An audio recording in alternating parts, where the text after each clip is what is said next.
ചലച്ചിത്ര വ്യവസായത്തിലെ ഏറ്റവും സമ്പന്നനായ നടന്മാരിൽ ഒരാളാണ് ചിരഞ്ജീവി. സിനിമയുടെ തന്റേതായ സാമ്രാജ്യം കെട്ടിപ്പടുക്കുന്ന ചിരഞ്ജീവിയുടെ മൊത്തം ആസ്തി 1650 കോടി രൂപയാണ്. തെലുങ്ക് സിനിമയിൽ അദ്ദേഹം വലിയ സംഭാവനയാണ് നൽകിയിട്ടുള്ളത്.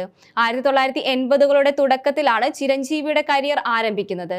അദ്ദേഹം 150ലധികം ചിത്രങ്ങളിൽ അഭിനയിച്ചു. സിനിമയിലെ മികച്ച സംഭാവനകൾക്ക് അദ്ദേഹത്തിന് പത്മഭൂഷൺ, പത്മവിഭൂഷൺ എന്നിവയിൽ ഉൾപ്പെടെ നിരവധി അവാർഡുകളും ലഭിച്ചിട്ടുണ്ട്. ഒരു സിനിമയ്ക്ക് വേണ്ടി 1 കോടി രൂപ പ്രതിഫലം വാങ്ങുന്ന ഇന്ത്യയിലെ ആദ്യത്തെ നടനാണ് ചിരഞ്ജീവി.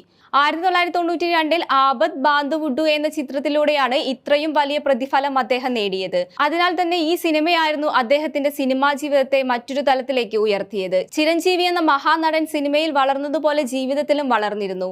ഉയർന്ന പ്രതിഫലം വാങ്ങുന്ന ആദ്യത്തെ ലക്ഷറി ജീവിതം ആരെയും അസൂയപ്പെടുത്തുന്നതായിരുന്നു. ഹൈദരാബാദിലെ ജൂബിലി ഹിൽസിന് അടുത്തായിട്ട് 25,000 ചതുരശ്ര അടി വിസ്തൃതിയുള്ള ഒരു മാളികയാണ് അദ്ദേഹത്തിന്റെ ഏറ്റവും ആകർഷകമായ സ്വത്തുക്കളിലൊന്ന്. ഏകദേശം 30 കോടി രൂപ വിലമതിക്കുന്ന ഈ ആഡംബര വീട് ആരെയും അതിശയിപ്പിക്കുന്ന കലാസൃഷ്ടിയാണ്. പ്രശസ്ത ഫാഷൻ ഡിസൈനർ തരുൺ തഹിലിനായി രൂപകൽപ്പന ചെയ്ത ഇന്റീരിയറുകളാണ് ഇതിന്റെ പ്രത്യേകത. ഹൈദരാബാദിലെ വസതിക്ക് പുറമെ ബംഗളൂരുവിലും ചെന്നൈയിലും ആഡംബര ഭവനങ്ങളുണ്ട്.